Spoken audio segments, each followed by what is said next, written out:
Hello everyone, welcome back to the channel and welcome to our cozy little corner of the internet.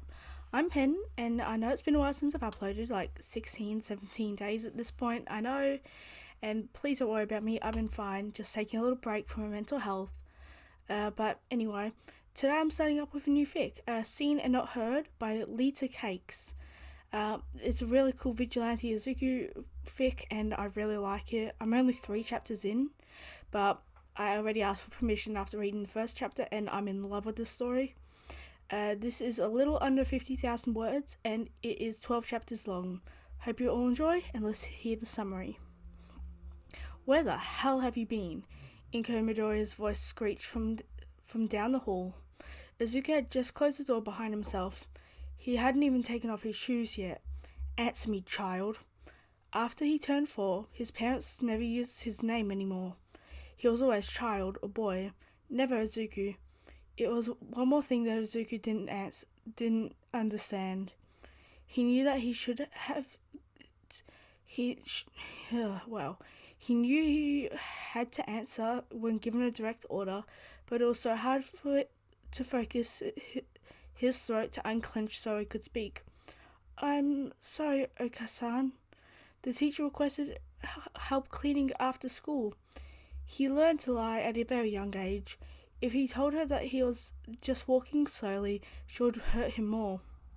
It was easier to tell her something he made up in his head and hope she didn't try to verify the information he gave her. Regardless of the lie, Inko walked across the room and laid a vicious slap across Izuku's cheek. He barely flinched, keeping his eyes on the ground and between them. Wow, okay. English is not going to work today, but let's just cope with the best we've got. Anyway, I hope you guys enjoyed this. I really like this one. Just underlying for this whole fic, there's going to be abuse, neglect, physical injury, burns, lying, and that's all for this first chapter. So anyway, hope you guys enjoy. Take care of yourself, and let's get into the fic. Chapter 1. My origin is found in blood and burns. Izuku never understood why everyone at school was always so excited to go home at the end of the day. Staying in school sounded like the much better idea to him. At school you could learn and he could have really awesome lunches. They even had colouring books and crayons. He didn't get any of that at home. He wasn't even allowed to ask why either, though lately the teachers had stopped trying to make him interact with the other kids. Some of the kids even whispered behind his back. Katsuki was even being distant recently, though Izuku never stopped acting like he always did around the explosive boy. However, today was the first time he noticed a real difference between them. Today, Katsuki, Izuku's Ka-chan, had used his quirk on him. Izuku had bright red and itchy mark on his left arm. It was painful, but the teachers had told him to leave it alone when he tried to scratch it. They didn't even give him a band-aid, one even scolding him and for provoking Katsuki. Izuku wasn't even sure what provoking meant, though. When the bell rang, Katsuki ran out ahead of everyone else, and Izuku watched as Auntie Mitsuki picked him up in her arms and carried him off down the street. Izuku's parents never picked him up. Sometimes Auntie Mitsuki would walk him home while carrying Katsuki, but maybe Katsuki didn't want to walk home together today. Izuku understood. His mum was nice. Auntie was so amazing and sweet, so he could understand Katsuki wanting to keep his mum all to himself sometimes. Izuku tugged his shoes on slowly as he started to walk home. It wasn't a long walk, but he had to cross a few big major roads. He walked at a slow pace, trying to make his walk take as long as humanly possible, so he wouldn't have to go back to his apartment to his parents. The memory of their voices shouting at him made him twitch and almost fall off the curve he was walking on. Taking a deep breath, Izuku leaned on the fence and tried to calm himself down. Get in the closet. Shut up. How dare you How dare you show your face in my kitchen? What do you want, child? Izuku shook his head, trying to escape their voices. Everything hurt and he didn't know why. He couldn't explain why his chest felt like an elephant was sitting on it. Izuku couldn't understand why words made his chest scream or his ears ring. It all felt like it was too much. So much. Like his whole body was overflowing and he didn't have enough bucket to catch all the water. By the time he finally calmed down, he crumpled a large fist of fabric from his uniform in his hand. She would be angry, but Izuku didn't have the energy to care today. He would deal with it. He just needed to breathe, to calm down. Eventually, his feet started to move again. Where the hell have you been? Inko Midoriya's voice screeched from down the hall. Izuku had just closed the door behind himself. He hadn't even taken off his shoes yet. Answer me, child. After he turned 4, his parents stopped using his name anymore. He was boy or child, never Izuku. It was one more thing that Izuku didn't understand. He knew he had to answer when given a direct order, but it was so hard to force his throat to unclench when he could speak. I'm sorry, Oka-san. The teacher requested help cleaning up after school. He learned to lie at a very young age. If he told her he was walking slowly, she would only hurt him more. It was easy to tell her something he made up in his head and hope she didn't try to verify the information he gave her. Regardless of the lie, Inko walked over and laid a vicious slap across Izuku's cheek. He barely flinched, keeping his eyes on the ground between them. You are to come directly home after school. Get situated. Situated? That's what his parents called it when he came home. Izuku knew that the neighbors didn't hear the truth. He was starting to understand that even if he didn't have the words for what he felt, he did have the words for what his parents did. Izuku toed off his shoes and set them neatly in his spot behind the door and out the way. Above that was a small hook and a nondescript backpack. He took the bag down and tugged out the large leather muzzle his parents made him wear whenever he was around the house. It was a recent addition to his daily routine, only having been put in since his 8th birthday. In fact, it was his birthday present. Izuku wrapped the device around his head and started to turn.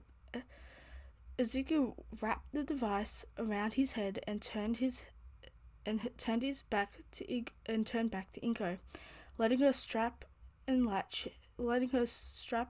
it. She locked the device with the key she wore around her wrist, only unlocking it when he left for school each morning. He never asked why, and no one ever asked why Izuku had little lines across his face that usually faded by lunchtime each day. Once the muzzle was in place, Izuku took a pair of gloves from the bag and put them on, along with a fresh pair of socks that was set by the door by himself each morning. He was not allowed to wear his dirty socks into the house when he came in. He was not allowed to touch anything with his bare hands. Izuku was not allowed to speak. Izuku was not allowed to exist. Izuku was quirkless. He was worthless. He was supposed to be invisible. Izuku was supposed to be seen and not heard, or better yet, neither. Go, Inko ordered. Izuku obeyed, carrying himself with practiced self throughout the apartment towards his bedroom. The room itself was sparse, with only a desk for him to do schoolwork, a chair for the desk, and a bed. All his clothing fit inside a closet. He owned a few school uniforms with 3 sets of clothing for when he wasn't in school. He quickly changed out his uniform and set it into the laundry basket right outside his door. Inko washed his uniform every day. She refused to allow his quirkless germs to remain in her house longer than necessary. Finding his favourite shirt, a loose t-shirt with some comfy sweatpants, Izuku curled up on his bed with the only small comfort item he had. It was the only comfort item he had. It was a small blanket that was covered with I don't know that word, but it was covered with heroes on it. Inga had bought it for him on his 3rd birthday when he told her he wanted to be a hero. It had All Might and Crimson Riot and even Razorhead and Present Mike. There were another 15 heroes on the blanket, but those were Izuku's favourites. The spots with his favourites were well worn from his hand rubbing or fidgeting with the blanket to soothe himself on rough nights. The front door clattered open and slammed shut. Izuku's heart raced in his chest, so loud that he thought it might give his position away. He scurried off the bed and tucked himself underneath it, buried all the way at the back against the wall. Tonight would be a rough night. When Hisashi came home loudly, it was always a rough night. He tried not to panic. If he stayed quiet and didn't try to find any dinner, then Hisashi would usually forget he existed and didn't bother Izuku. Of course, the universe must hate Izuku today, because it wasn't enough that Katsuki's quirk burned him today. Hisashi had to come barreling through Izuku's door like a herd of cattle.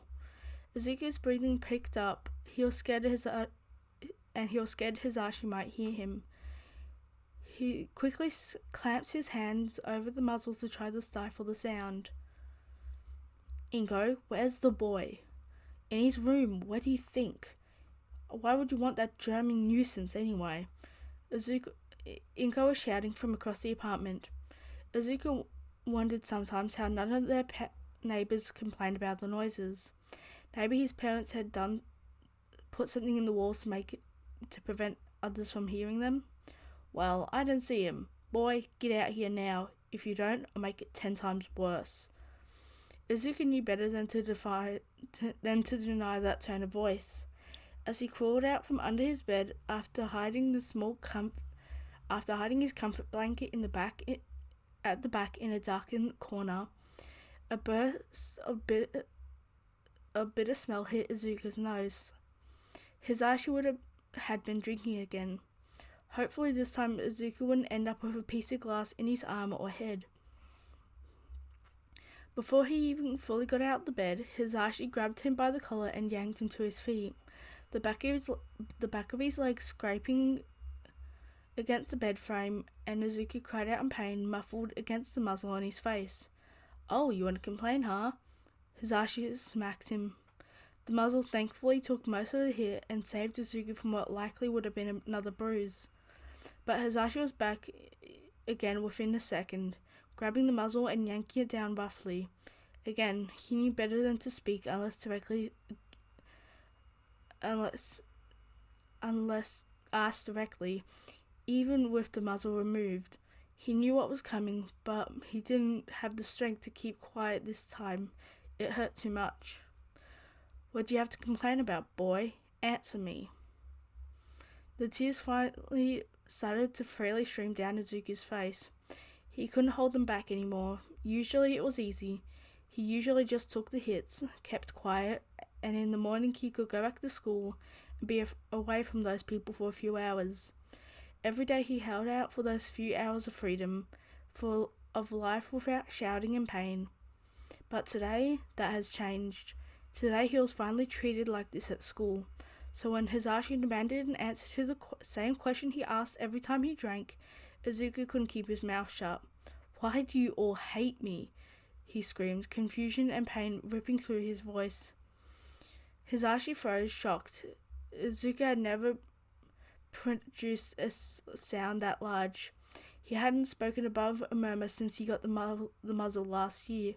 He wasn't allowed to, even when he was given the order to speak. Instantly, he knew he messed up, and he messed up bad. Izuku's hands tugged at the muzzle, trying to put it back on his mouth, but it was useless. Hisashi had yanked it down past his chin, so without unlocking it, he couldn't slip it back on. His face was red and scratched up from where Hisashi had yanked, but he couldn't feel it. All Izuku could feel was terror. Hisashi was silent, deathly so. That was bad, very, very bad. What did you say, boy? Izuku froze in the man's arms, a single shaky breath betraying his panic. You think you deserve our love when you're nothing but a waste of space, air, money, time, and energy? You think a worthless piece of null garbage like you gets the right by anything but disgust and contempt? Izuku whimpered, trying desperately to break free from Hisashi's grip. There wasn't anything he could do though. He was too small, too weak, too useless. Smoke began pouring from Hisashi's mouth. His lips parted in an angry sneer. Izuku was in danger for serious pain if he couldn't get free. But why should he even try? Maybe Hisashi was right. Maybe he did deserve everything that happened to him. Maybe he was just worthless. Hisashi brought his gloved hand to his mouth, and flames erupted on the side of Izuku's face, warming his skin but not burning it yet. The fire was directed onto the man's own glove. Izuku knew it was support gear. They worked with his quirk. They could be heated up to allow Hisashi to use his hands and his fire as a weapon. A weapon that he was now going to turn on Izuku. When the glove was almost glowing orange, Hisashi's dark red eyes sparkled at Izuku with devious glee. Izuku had never hated the color red so much in his entire life. After a split second of staring each other down, Izuku with fear in his eyes and Hisashi with untamed excitement, Izuku's vision turned white. He screamed, wild and agonizing. Hisashi's palm was cupping the left side of his cheek, covering half of his mouth. The pain got worse and worse, but it never dulled. Izuku knew Hisashi had done this on purpose. He'd given Izuku a milder burn so it would hurt worse. He'd given Izuku some nasty burns over the last few years, but when they were too deep or too hot, it killed the nerves and Izuku's pain wouldn't last long. Of course, that didn't give Hisashi any entertainment, so Izuku assumed. Inka came into the room, slamming the bedroom door against the wall. What do you think you're doing, Hisashi? Stop it, you'll kill the kid. Izuku knew it wasn't out of concern for his well-being. No, it was out of concern of getting caught, for being seen as the ugly monsters they were that haunted Izuku's dreams. Inko's hands were grabbing Izuku, pulling the two apart. Izuku collapsed on the floor, clutching his searing face. It was so hot, he couldn't even touch his own skin. The muzzle had gotten caught in the crossfire of Hisashi's quirk and had burnt it off his neck, which was a blessing and a curse. He'd likely blame Inko for having to buy a new one. Get out. Someone was knocking on the front door loudly. Get out, leave, never come back. If you do, they'll arrest you. You're already a wanted man. I can't deal with any more of your bullshit. You're you useless woman. I should have left you years ago. You just wanted the government money we get for having a worthless null in the house, bitch. Hisashi stumbled out of the room. Izuku didn't have much memories of what happened next. It was all a blur. There was Inko feigning fear and worry. Maybe he saw the colours of paramedics, a jacket or something, Lots of people talking, Inko crying, Red acting, and saying her husband came in drunk and attacked her son. Her son. Izuku hadn't heard those words in years. Someone tried to ask him questions, but Izuku only needed one quick glance at his mum to know that one quick glance at her to know he wasn't allowed to speak. She explained he was non-verbal and sickly, so they asked him a few yes or no questions, which Izuku either nodded or shook his head. Inko seemed satisfied with his responses. The darkness enveloped Izuku as he crawled back under the bed once the house quieted down again.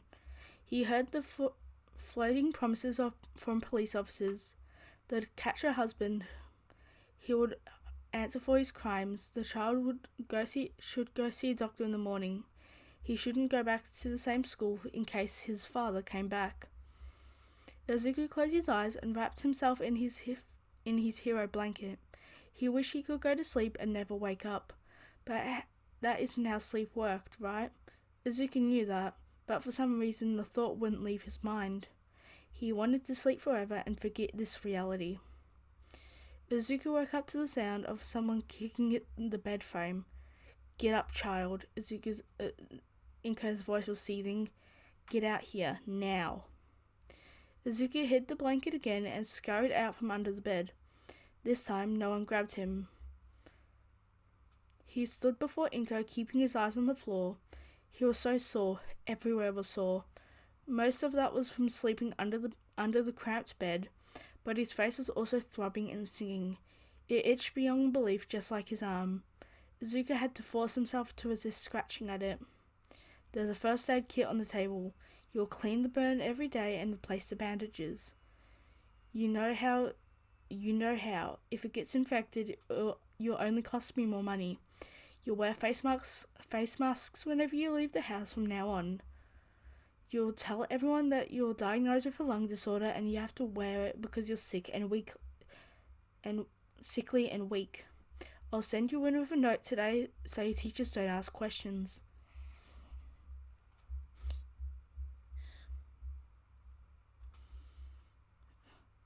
Inko had always been good at giving direct orders. She always had been. Izuku nodded at the end of each direction as always. You're never allowed to speak of that wound or show anyone that the scar it will surely make. There will be a new muzzle by the time you get home today. However, if you behave and get home on time and keep your mouth shut, you can keep it off until the burn heals. This isn't a reward. I just don't feel like risking it getting infected. But if you fail to follow the rules, you will be punished. Do I make myself clear? Answer me. Yes, ma'am. Izuku answers immediately, his voice broken and raspy. It might have only been a short relief, but even so, and only because Inko didn't want to spend any more on medical bills, but even so, it was a relief to not have to wear the muzzle even for just a little while. Get ready, you're late for school. If you're late for school, the deal breaks. Izuku hurried off to the bathroom as Inko left the room. His stomach growled angrily as he showered, got and dressed, begging for food. So long as he wasn't being punished, he should find his bowl of oatmeal on the table. He was slightly shocked from that when he... Oh, wow, okay. He was slightly shocked that it was there when he came out in a fresh uniform.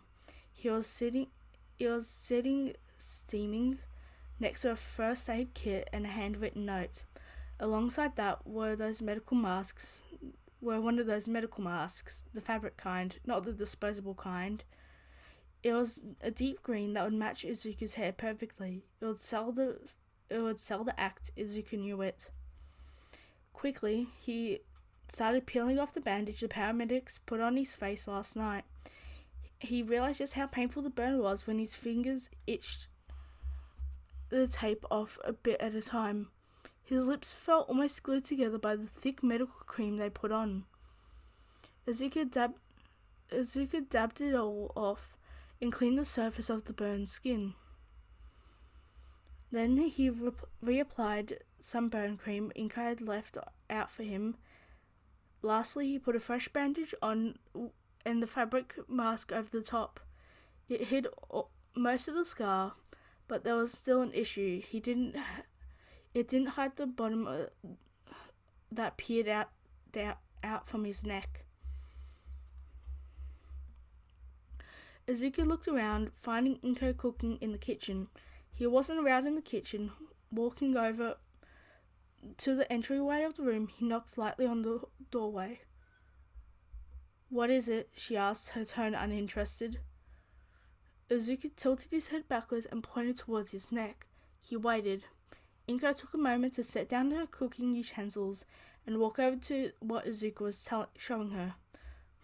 Was all she said. Wiping her hands on a towel, she shoved him out the way as she left the kitchen. Izuku steadied himself as he waited by the door. He already tidied up the medical supplies and his oatmeal bowl, and left his oatmeal bowl in the bin on the counter where he was required to. "Here." She came back with what looked like a scarf. It was a solid loop and looked like it went over the head. "It's called an infinity scarf. Use it for now. I'll look into getting you something else more permanent." Izuku bowed his head and scurried towards the door. Once the teacher read Inko's note, Izuku was given only a withering look and waved into the classroom. None of the other students asked him why he was wearing a mask or scarf, or why he was allowed to, since that it wasn't part of the school uniform. He was left alone all day. No one spoke to him, and the teachers never called on him. He was given a colouring book and crayons at lunch and told to sit quietly in the afternoon and colour, so he did. He did hear a few whispers from students as they passed his table, a table that was now made to sit alone at. The teacher said since he was sick, he had to sit by himself so he couldn't get more ill from the stronger students who were immune to the germs he might be weak to. He hated the idea of people thinking he was so weak that he could die from just breathing someone else's air, but he didn't want to tell the truth. He didn't want to get caught with a giant burn wound on his face, or have to explain how he got it, or why his parents hated him. Honestly, Izuku wasn't even sure he could explain that one outside of just being quirkless. The day went by in relative peace, though Izuku felt lonely. He'd never felt that way before. Not really. At home, sure, but he always had Katsuki as company when he left the house. Now, Katsuki was staring at him like he might fall apart in a strong breeze. There was also some kind of anger in that glare, too. No, not anger. A word that Izuku had only heard once before, resentment. It was the biggest word he knew, but his parents often said things like that. Similar words to disgust and blame and dislike. Inko once explained that she blamed him for ruining his life, her career, and she resented him. Now Katsuki did too. Katsuki was right. He was always right after all. It was all Izuku's fault. Because he was quirkless and they couldn't become the Wonder Duo. Maybe that's why Katsuki started to distance himself recently. Now that Izuku was almost 9, there was almost no chance of him developing a quirk. Even those with a false positive, most of those kids got their quirk by the time they were 8 to 10. He had maybe 2 years to hope something would come in, but Izuku honestly doubted that. He accepted his fate last night when Hisashi branded his face. Brand, another big word Izuku had learned when he once asked the librarian for if Burns had another word.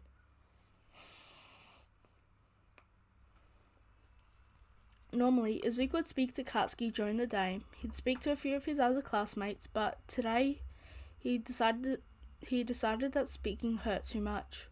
Anytime he saw that look in Katsuki's eyes, his whole throat clamped shut, and it would be almost impossible to breathe. Maybe it would just be better if he took up the position of being seen and not heard completely. Izuku set down a bright blue crayon he was using and started to pack up his work. It was almost time to leave, and if he wasn't on time, Inko would punish him and put the muzzle on the already sore burn on his face. Thankfully, he didn't hit any long waits at Crosswalks on his way home and arrived early for the first time in a long time. Inko didn't even greet him. That was good. If she didn't come to the door when he entered, that means he had messed up. If there was even a plate of food on his place on the table. Izuku knew this was just how she was after Hisashi hurt him every time. The kindness would go away in a couple of days, but Izuku would eat it up while he got the chance to. Plus, if he was careful, he might be able to extend it a couple of days while his wound is healing. After he ate, he put his plate in the bin. Izuku snuck into his room silently to disappear for the night and follow his routine. Once his uniform was in the laundry basket and he changed into his night clothes, Izuku settled down on his bed. He had a tablet for school research, but his parents never bothered to even look at it since the school issued him. They only warned him to take care of it or he'd suffer the cost. He pulled up a new tab on the internet and started researching local gyms and athletic centres. Izuku knew that if he wanted any hope of someday protecting himself and from Hisashi and Inko, he needed to learn how to become bigger from someone bigger and smarter. He found a local gym that was only a few blocks away, next door to a local learning centre. It was perfect. He could ask Inko if he could take a couple of extra classes. Everyone always thought he was stupid anyway, so maybe it would work. If he said the lessons were charity work, she'd probably buy it. So as long as she wasn't putting in any money, Inko rarely cared. The gym next door was actually offering free community lessons in self-defense to students and teens under the age of 18. He opened up a registration tab and filled everything out. Well, almost everything. There was one last box that glared at Izuku. Quirk. Izuku sighed, thudding his body lightly against the wall behind him. He could lie and say something random, but they could try to test him, and if they didn't, they could try and test him if they didn't see anything visually quirked about him. The easiest lie would be to say that he had an IQ quirk. Izuku was intelligent enough to get away with it for a while. Younger kids with IQ quirks didn't present as super geniuses until they were in their late teens. They often just had accelerated learning and comprehension, which Izuku already had. At least all the online tests he had taken to figure it out. If he was an idiot like everyone else told him so. Wow, that sentence did not come out right. Let me try that again. At least all the online tests he had taken to figure out if he was really an idiot like everyone had said told him so. That is better. Izuku tapped on the box and typed in IQ enhanced apprehension.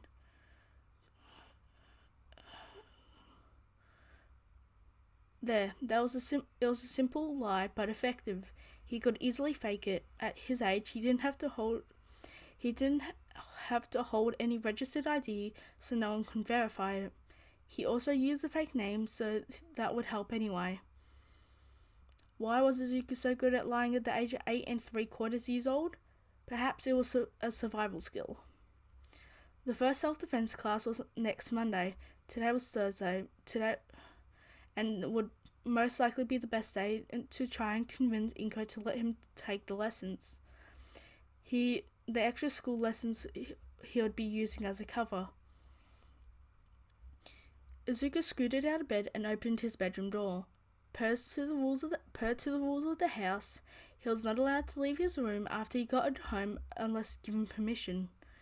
If he absolutely had to leave the room, he had to knock on his door and wait for Inko to answer him. It occurred to Izuku, standing there with his knuckles hovering over the door, that he wasn't sure he could speak right now. Izuku pursed his lips, then winced at the pain that it caused. When he went back to his room and grabbed his notepad and a pencil, quickly writing a note down for his mother before going back to knock on the door as per the rules. Inko appeared in a few minutes. "What, child?" she asked, barely looking at Izuku. He offered the note with his head bowed. Inko practically ripped it out of his hand. "I apologize for the bother, Oka-san. My teachers suggested I seek extra lessons to help keep me on track for school. There's a local learning center offering them for free for students my age as charity. The lessons are after school, Mondays, Wednesdays, and Fridays. May I be allowed to attend so I can make myself more useful in the future?" Inko had forced grammar onto him in the past couple of years, along with proper speech. She didn't want him talking like a vagabond, she said, whatever that meant. Izuku wrote down as eloquently as he spoke, even if he didn't use as any big words, since they didn't always make sense to Izuku's younger mind. Inko read over the note and sighed, folding it up and placing it back to Izuku, and handing it back to Izuku. "If the lessons are free, sure, I don't care. Just let me know how late you're going to be on those days. I can adjust the schedule, but only because you're making yourself useful and trying to keep up with your betters. If you fail in any of your classes, expect severe punishment. Back to your room." Izuku bowed lowly and ducked back into his room and shut his door. Slowly he slid down with a sigh. Step 1 accomplished. Step 2 included more lying, but he could manage it. He really could. Izuku had the smallest spark of faith fluttering around in his chest. The faith that he might actually learn to protect himself from pain, from punishments, from all the people who wanted to hurt him. Maybe he wouldn't have to feel too much ache in his chest forever. Okay everyone, that was chapter 1 of Seen and Not Heard. I hope you guys enjoyed this. Sorry for all the stuttering and stuff. It's 11 o'clock at night and I have school tomorrow, but I got permission for this book and I instantly wanted to read it for you guys. So anyway, hope you guys enjoyed and make sure to take care of yourself and I'll see you guys later. Bye!